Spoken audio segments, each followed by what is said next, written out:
seja muito bem-vindo, muito bem-vinda a esse vídeo aqui no canal do Zona Curva. Se você é novo por aqui, não deixa de se inscrever no canal e ativar as notificações e também curtir esse vídeo se você gosta de política internacional e quer entender um pouco mais o que está acontecendo no mundo. O meu nome é Giovana Branco, eu sou mestre em Relações Internacionais pelo programa Santiago Dantas e sou pesquisadora de cultura e política externa da Rússia. E hoje eu tô aqui para falar com vocês sobre 3 temas de política internacional que aconteceram recentemente e que não foram muito bem explicados na mídia. Apenas noticiados, mas ninguém merece ficar vendo aquele monte de manchete e não saber o porquê que as coisas estão acontecendo e também quais serão as suas consequências no futuro, não só para o mundo, mas também para o Brasil. Então hoje eu vou começar aqui falando sobre a crise política na Rússia. Uma forma um pouco parcial minha também, mas é importante a gente começar por lá, já que os acontecimentos que ocorreram na Rússia na última semana são extremamente importantes para a gente entender o que vai acontecer daqui para frente com o governo russo e também no cenário da Ucrânia, quais serão as consequências para o conflito armado que já vem se desenrolando há algum tempo. Então, na última semana, no dia 24 de junho, o grupo armado paramilitar privado, conhecido como Grupo Wagner, se rebelou contra o Kremlin e fez uma rebelião que foi conhecida, como uma rebelião armada do Wagner. Esse grupo ele foi criado em 2014, no primeiro contexto de tensões entre a Rússia e a Ucrânia, que foi justamente no momento em que a Rússia anexa a Península da Crimeia. Então, voltando lá no tempo, lá em 2014, a Rússia anexou essa península, que tem uma maioria de população que se identifica como russa, que é falante de russo como língua nativa, que tem uma série de ligações culturais com a própria Rússia, realizam um referendo que até hoje é um referendo um pouco questionado no cenário internacional e anexam essa península.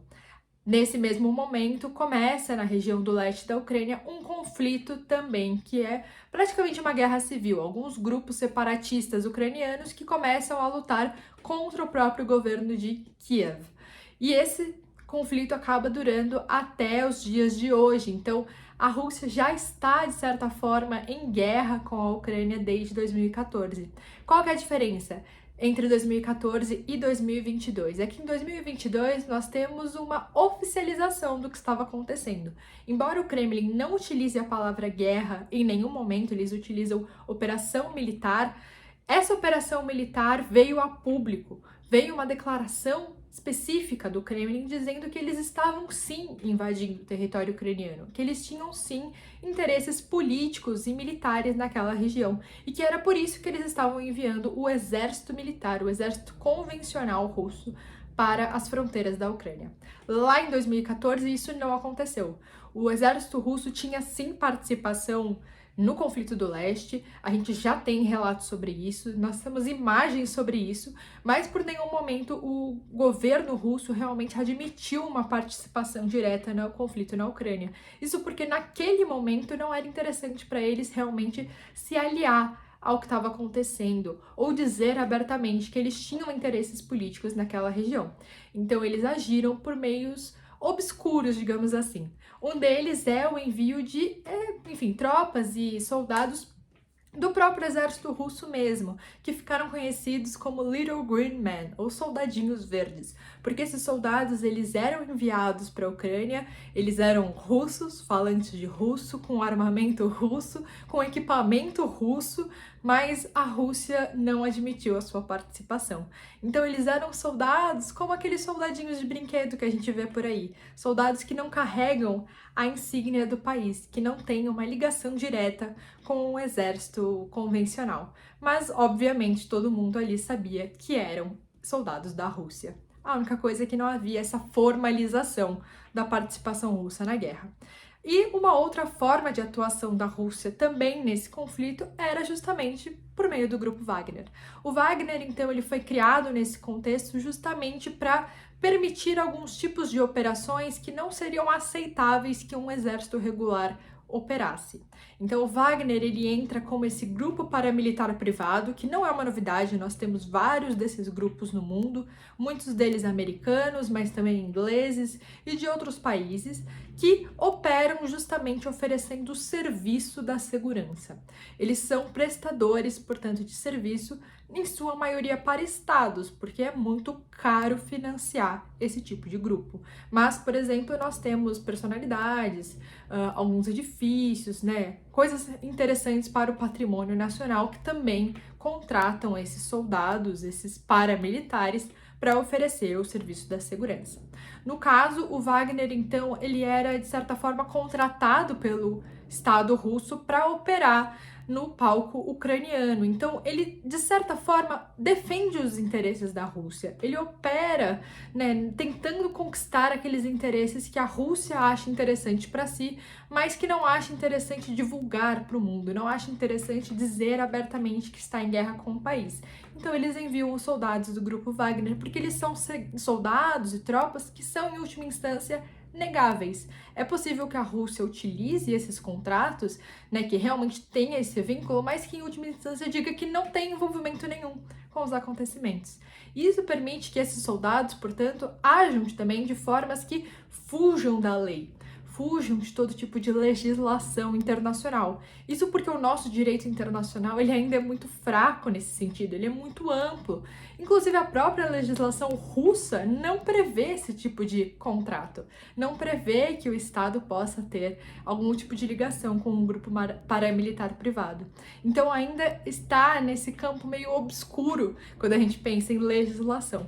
Mas embora não seja uma realidade de direito, é uma realidade de fato. Ele existe, ele está atuando, inclusive atuando em vários lugares em prol do Estado russo.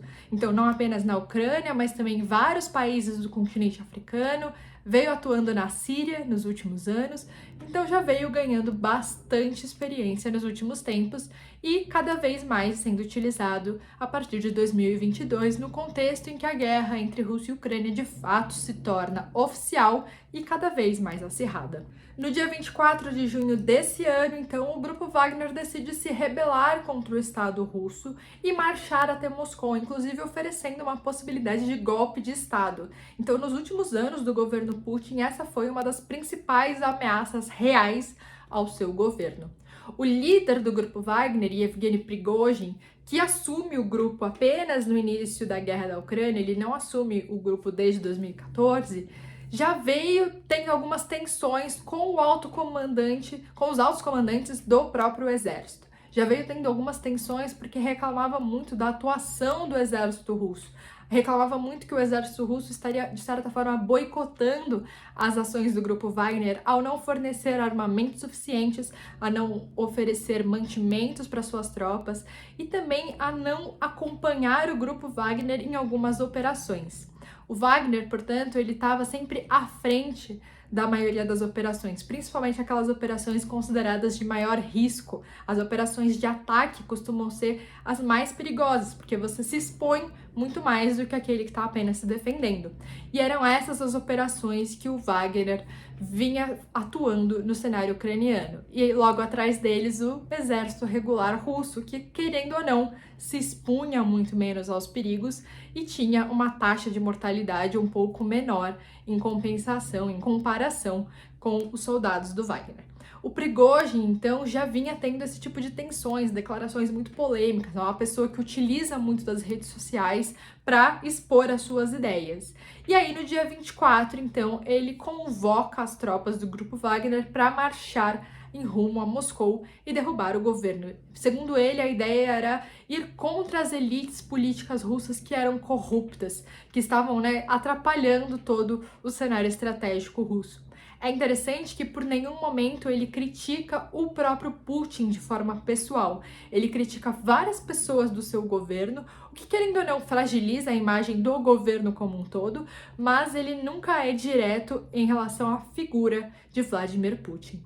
Nesse motim, portanto, ele consegue chegar até a cidade de Rostov-on-Don, que é a primeira grande cidade depois que a gente passa da fronteira ucraniana em direção à Rússia, e ele consegue tomar essa cidade. Ele consegue controlar o quartel-general do sul da Rússia, e isso é uma questão que chama muito a nossa atenção. Isso porque durante a sua marcha até a cidade de Moscou, eles pararam mais ou menos a 200 quilômetros de Moscou. Pouco foi a resistência do exército regular russo em relação às tropas do Wagner, o que nos deixa um pouco curiosos se haveria, portanto, algum tipo de aceitação com aquela situação que estava se desenrolando. Se os militares russos também estariam apoiando o Wagner e deixando as coisas acontecerem, ou se realmente foi uma questão mais estratégica de sitiar apenas a cidade de Moscou e proteger a capital e deixar eles, de certa forma, um pouco mais livres do restante do país. Embora o grupo Wagner tenha conseguido marchar com uma certa facilidade até muito próximo da capital da Rússia, o Prigozhin esperava que houvesse uma adesão muito grande das Forças Armadas russas. Ele convocou justamente os soldados regulares a se juntar a essa marcha e derrubar essas elites políticas corruptas. Então havia essa expectativa por parte da liderança do Wagner de que o próprio exército russo teria grandes dissidências que ajudariam justamente nesse motim, justamente fortalecendo essa rebelião armada, fazendo, portanto, uma maior ameaça ao governo, mas isso não aconteceu. O Prigozhin não teve grande apoio por parte dos militares, nós não tivemos dissidentes por parte do exército russo. Na verdade, o que nós temos observado é, até uma certa surpresa, uma unidade muito maior do que se esperava dentro do governo russo. Em contextos de guerra, como é o contexto atual da Ucrânia, de guerras muito longas, cansativas e desgastantes, é muito normal que essas unidades dos governos acabem ruindo, justamente porque o desgaste é tão grande que o funcionamento político para aquilo funcionar é realmente debilitado. Mas, estranhamente, nós temos observado que o Kremlin continua muito unido em relação à atuação do governo Putin, não apenas na Ucrânia, mas também em relação à sua política doméstica. E aí, quais foram os acontecimentos, portanto? O Wagner, então, declara essa rebelião armada, vai marchando até Moscou e consegue avançar rapidamente. Mas, durante esse período de avanço, havia também um acordo sendo formado que tinha como mediador o Lukashenko, que é o presidente da Bielorrússia, ou de Belarus. E eles conseguem, portanto, fazer um acordo. O acordo é o seguinte, que o Prigozhin seria exilado em Belarus, então ele deixaria o comando do Wagner e ficaria preso como um preso político em Belarus, que é um estado praticamente vassalo da Rússia, é um estado extremamente dependente do Kremlin. O Lukashenko só consegue manter o seu governo há tantos anos porque tem por trás das suas costas o apoio do Kremlin, então não há espaço aqui para uma maior dissidência, não há espaço para o Prigozhin ganhar aliados e não há espaço para ele conseguir manter essa sua atuação política contrária ao Kremlin, porque o ambiente de Belarus é um ambiente extremamente pró-Rússia, pró-governo Putin. Então, de novo, ele acaba se exilando nesse cenário. E para os soldados do grupo Wagner foi oferecido o seguinte acordo: ou aqueles que não tinham interesse, né, de se redimir, digamos assim, eles poderiam também se exilar em Belarus e ficar lá, assim como o Prigozhin, ou eles poderiam ser incorporados oficialmente ao exército russo. Então, eles seriam contratados do exército. Ainda não ficou muito claro quais são as maiorias aí, quais são os maiores interesses entre os próprios soldados da Wagner, mas essas duas opções foram oferecidas em um acordo que já se desenrolou. Até o momento, nós, portanto, não temos nenhum tipo de processo criminal aberto na Rússia contra essas pessoas. Não há grandes processos de traição, por exemplo, em relação ao Prigozhin e ao grupo Wagner em si. Então, a ideia do Estado russo é justamente de incorporar esses dissidentes aos seus efetivos militares, justamente também para colocar essa situação debaixo do tapete, fingir uma certa normalidade, que está tudo sob controle na política russa, mas também para conseguir controlar esses soldados de uma forma muito mais efetiva. Enquanto eles estavam no grupo Wagner, quem era o comandante eram os comandantes do Wagner. Eles tinham uma certa autonomia estratégica. Se eles fazem parte do contingente militar regular da Rússia, quem mandam são os generais russos e, portanto, o Kremlin tem uma maior atuação, uma maior influência em como que esses soldados estão agindo. De toda forma, embora a gente não tenha grandes processos criminais sendo abertos na Rússia, é claro que começou uma certa caça às bruxas. Obviamente que todos os acontecimentos da última semana não são normais, não são coisas que acontecem de forma corriqueira, muito mais em um estado como o russo, né? Um estado extremamente centralizado em relação ao seu poder. Então, o Kremlin já está, sim, em busca de possíveis traidores dentro do próprio Estado. Como eu comentei com vocês, a gente tem observado uma certa unidade muito grande do Kremlin, mas ainda assim, traidores são sempre possíveis.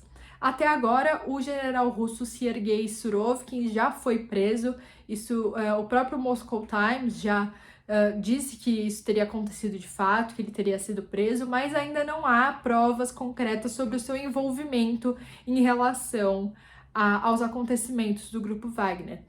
A gente sabe que ele tinha uma boa relação com o Yevgeny Prigozhin, mas até aí a gente não tem ainda grandes provas sobre o envolvimento do alto escalão militar russo nesses acontecimentos. Quais serão as consequências de tudo isso que aconteceu dentro da Rússia para o palco de guerra ucraniano ainda é muito incerto. Nós não sabemos se o grupo Wagner deixará de existir, quão efetivo realmente eram as suas tropas, quão significativas eram as suas atuações dentro do cenário ucraniano. Então, ainda não sabemos. Mas sabemos de uma outra questão importante que vai afetar de alguma forma esse conflito, que é o outro ator importante, que a gente tem a Ucrânia, nós temos a Rússia e nós também temos a OTAN do outro lado. E a OTAN vem passando por um conjunto de conflitos internos também. Então, mostrando uma certa falta de coerência entre os seus membros. Como vocês provavelmente já viram em outros lugares, a OTAN veio se expandindo ao longo do tempo e essa expansão, inclusive, ganhou bastante notoriedade durante o conflito da Ucrânia. Isso porque a Ucrânia queria justamente ser um membro da OTAN e um membro da União Europeia, fugindo da influência histórica da Rússia e oferecendo, esse outro espaço de segurança ocidental muito próximo à fronteira da Rússia, o que é um risco, né? A OTAN não calculou, na minha opinião, muito bem qual seria o risco dessa expansão. Uma coisa era a OTAN ter se expandido lá nos anos 90, no finzinho da União Soviética, para os países bálticos, por exemplo, se expandido um pouco para o leste europeu. Outra coisa é a OTAN em 2022 querer se expandir rumo à Ucrânia. Há aí um erro estratégico muito grande. Lembrando que a OTAN, que é a Organização do Tratado do Atlântico Norte, foi criada em 1949 com um objetivo muito claro, de ser uma aliança defensiva contra um inimigo em comum. Então, aqueles países ocidentais do período se uniram para tentar se proteger contra uma ameaça. E quem que era a ameaça em comum para os países ocidentais em 1949? A União Soviética. Então, naquele momento era muito claro o porquê da OTAN existir. De fato, havia uma ameaça de expansão soviética, inclusive uma expansão militar, em todo o continente europeu. Então, esses países se uniram para tentar dissuadir a União Soviética a qualquer tipo de expansão. Em 1991, nós temos, portanto, o fim da União Soviética, o colapso soviético e a criação de várias repúblicas independentes e o consequente enfraquecimento total da Rússia, né? A Rússia, que é até hoje o maior estado que sobrou da União Soviética, nos anos 90 passou por um conjunto de crises. Uma crise política, uma crise econômica e uma crise social, só para a gente começar a falar. Então, naquele momento dos anos 90, a Rússia não era uma ameaça para absolutamente nenhum país. A Rússia estava com tantos problemas internos, com tantas crises dentro do seu próprio estado, que nem poderia ser uma ameaça militar a outros países. Ainda assim, a OTAN não só continuou existindo mesmo após o fim daquela ameaça em comum, como também passou a se expandir para o leste europeu. E quando a gente fala de expansão, é sempre muito delicado, porque a gente imagina a expansão unilateral. né? A OTAN chegando nesses países e querendo se expandir e querendo ter um domínio sobre eles. E não é assim que funciona, é uma via de mão dupla. Então, os países são convidados a fazer parte da OTAN e eles, portanto, passam por um processo de adesão, se adequam a todos os requisitos pedidos pela OTAN e aí eles passam a ser incorporados. Então, há aqui uma dupla vontade de união. Não apenas, né, uma vontade ocidental de se expandir, mas também toda a Europa do Leste querendo fazer parte desse grupo do Ocidente. Isso não é diferente com o cenário da Ucrânia. A Ucrânia também queria sair dessa zona histórica de influência da Rússia e fazer parte da OTAN, assim como outros países no contexto do atual conflito. Então, países nórdicos que historicamente tiveram uma posição de neutralidade, como a Finlândia, decidiram aderir à OTAN justamente em vistas a essa grande ameaça em comum que ressurge, que é justamente a ameaça russa. Então, a Finlândia, nesse ano, conseguiu a sua adesão e agora é o mais novo membro da OTAN. Um outro país que vem tentando também se unir a esse grupo é a Suécia. Mas, diferente da Finlândia, a Suécia ainda não conseguiu a sua adesão, mesmo tendo características muito parecidas com a Finlândia. Aí a gente fica até meio curioso, né? O porquê que a Suécia não consegue ainda ser um membro da OTAN e a Finlândia consegue? E a resposta é muito simples, porque a Turquia ainda não permitiu a entrada da Suécia.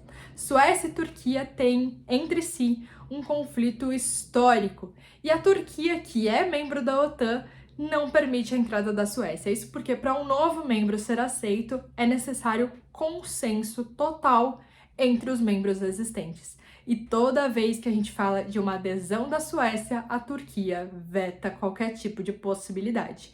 E aí agora eu vou explicar um pouquinho o porquê de tudo isso, porque a princípio parece um pouco estranho, né? O porquê que a Turquia não permite a entrada desse país. Para isso, eu vou voltar um pouquinho no tempo e falar um pouco sobre a Turquia na OTAN, porque normalmente a gente pensa na OTAN como essa aliança militar ocidental, e a Turquia, de certa forma, foge um pouco desse padrão estabelecido na nossa cabeça. Então, a Turquia ela adere como membro da OTAN em 1952, então logo no comecinho da organização, no momento em que a gente estava vivendo justamente a Guerra Fria. Então, a Turquia entrar na OTAN era extremamente estratégico naquele momento para os países ocidentais. Era importante cada vez mais países se juntando a um dos blocos. Lembrando, né, que o mundo foi dividido entre dois grandes blocos e União Soviética e Estados Unidos competiam não diretamente, mas indiretamente, como por exemplo unindo aliados, formando blocos coesos, justamente para mostrar, né, a força de cada um.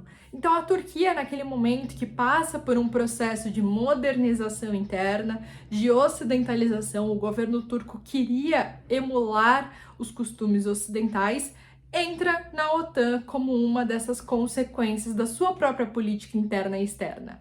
E a Turquia, lembrando que fica justamente naquela intersecção entre Oriente e Ocidente. É um país, portanto, que é geoestrategicamente muito importante para a OTAN, porque ela também acaba funcionando como um portão entre a Europa Ocidental e o Oriente Médio, que é uma histórica região de instabilidade quando pensamos nos países ocidentais. Então, a Turquia vem justamente para controlar esse tipo de cenário, para oferecer estrategicamente um lugar muito importante para essa aliança. Um lugar importante, inclusive, para os russos também, justamente porque a Turquia fica ali na saída para o mar e é, portanto, um país muito relevante para essa aliança. Além disso, a Turquia tem hoje o segundo maior exército de toda a aliança, ficando atrás apenas dos Estados Unidos. Então, por muito tempo, a Turquia foi um grande aliado, um aliado muito estratégico para os países ocidentais, e era importante ter esse país na OTAN, que é essa aliança militar. E aí o que muda, né? O que acontece para a Turquia se tornar esse elemento de discordância dentro do bloco? Muda durante o governo do Erdogan. O Erdogan, se vocês têm acompanhado também, é um governo que cada vez mais vem se tornando anti-ocidental, vem mudando aquela ideia da Turquia lá atrás de se modernizar aos moldes ocidentais, de ser um país com costumes, com políticas, com uma cultura ocidental. O Erdogan não, ele vem com uma outra ideia de governo, que é uma ideia de reforçar o nacionalismo turco, de defender os interesses nacionais por meio de uma política externa mais assertiva e de, portanto, não concordar cegamente com as decisões dos países ocidentais. E é esse o contexto em que a Turquia vem oferecendo esse tipo de contradição dentro da OTAN. Então, enquanto os outros países ocidentais querem muito que os países nórdicos entrem na aliança, porque isso fortalece a OTAN, fortalece a imagem do grupo, né? Mostra que até mesmo os países que são historicamente neutros querem fazer parte da OTAN porque existe essa ameaça em comum. A Turquia vem como esse país que desbalanceia um pouco as decisões, justamente porque vê as questões de uma outra forma. Mas qual que é a questão direta entre Turquia e Suécia? Porque, como eu falei para vocês, a Finlândia já conseguiu a sua adesão, já está como membro da OTAN. A Turquia não ofereceu uma oposição à Finlândia, que é inclusive um país que faz fronteira com a Rússia e estava muito preocupado com o atual conflito. Com a Suécia é um pouco diferente porque existe aqui um conflito político entre esses dois países. A Suécia, embora seja historicamente neutra, assim como a grande maioria dos países nórdicos, tem uma atuação que incomoda muito a Turquia, que é o seguinte: a Turquia já vem dizendo há algum tempo que a Suécia veio deportando muitos turcos do seu território, deportando essas pessoas porque não tinha documentação suficiente, enfim, várias questões jurídicas que a Suécia vem alegando. E, em compensação, veio oferecendo abrigo político a alguns membros do partido curdo. Os curdos são um grande problema na Turquia porque eles são uma oposição política muito forte ao governo do Erdogan. Então há aqui um conflito interno da Turquia que se internacionaliza na medida em que esses curdos chegam na Suécia e conseguem abrigo, enquanto muitos turcos são expulsos do seu país. Então esse conflito entre Suécia e Turquia já vem acontecendo há bastante tempo. Várias foram as críticas que o governo turco veio fazendo em relação a essa atuação da Suécia. E a Suécia, claro, como um bom país neutro que é, sempre foi negando um pouco, colocando as questões um pouco debaixo do pano. Mas recentemente a gente tem visto uma crescente xenofobia e um extremismo acelerado entre a própria sociedade sueca, o que é uma grande novidade, algo que a gente não via há muito tempo. É de fato surpreendente que uma sociedade que é politicamente tão estável tenha oferecido tantos cenários, né, de extremismos internos. Então, nas últimas semanas, nós temos visto algumas manifestações na sociedade da Suécia queimando o Alcorão, por exemplo. Então, criticando a Turquia como um país muçulmano a partir da queima do texto religioso do Islã.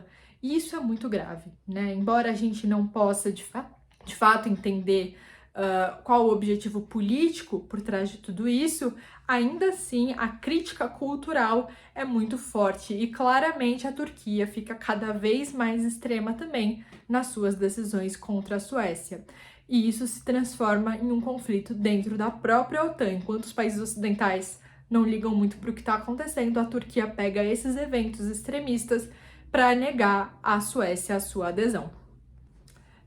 O Jens Stoltenberg, que é o secretário-geral da OTAN, já deixou claro em uma declaração que a próxima reunião de cúpula da OTAN não terá como tema a adesão da Ucrânia.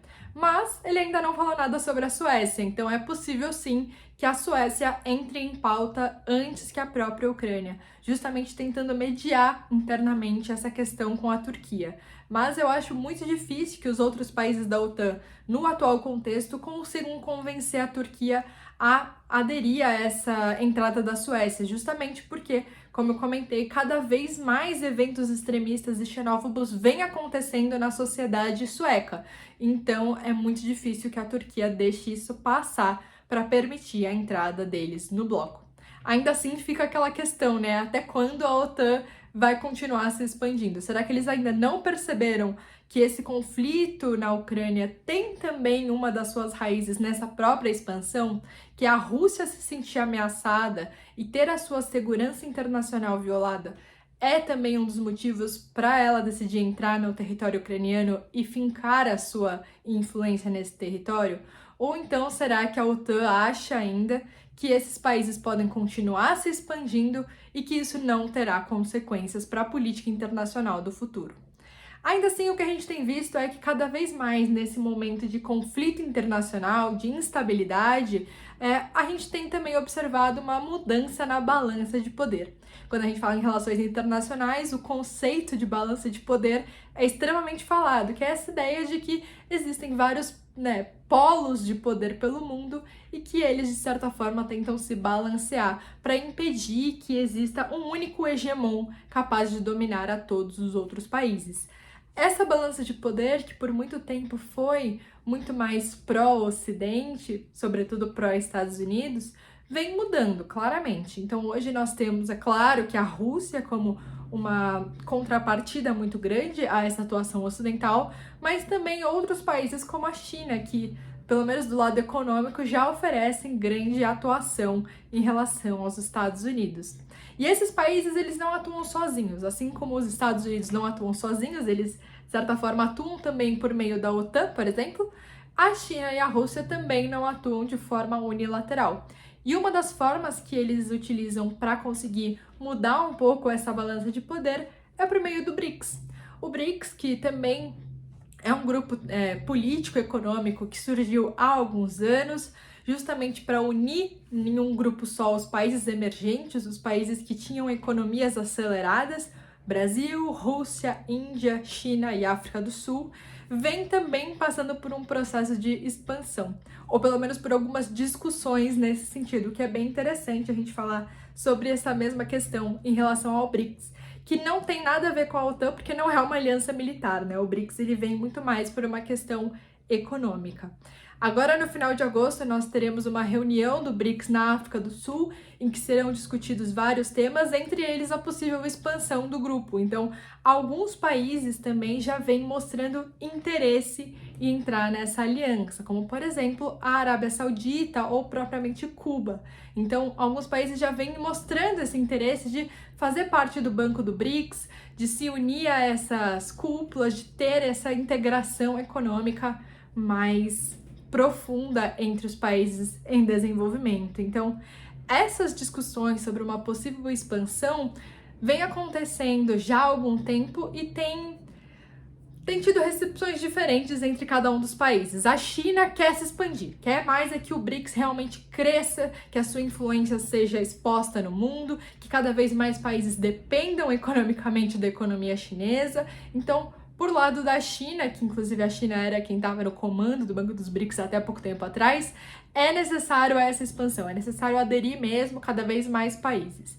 A Rússia também veio mais por esse lado, de uma expansão dos seus membros do BRICS, justamente para tentar contrabalancear um certo isolamento russo em relação aos países ocidentais, então buscar mais aliados em outras regiões do mundo. Mas para o Brasil e para a Índia, isso não é visto dessa forma. Então, tanto o Brasil quanto a Índia estão extremamente preocupados sobre quais serão os países que vão ter acesso ao BRICS, quais serão esses padrões que a gente teria que estabelecer para que esses membros possam ser aceitos. A gente vai aceitar a Arábia Saudita, que é um país abertamente autoritário? A gente vai aceitar Cuba, que é um país que tem problemas econômicos por conta do embargo dos Estados Unidos? Quais serão os critérios de adesão para uma possível expansão do BRICS? E caso essa expansão ocorra, o quanto que a influência do próprio Brasil e da própria Índia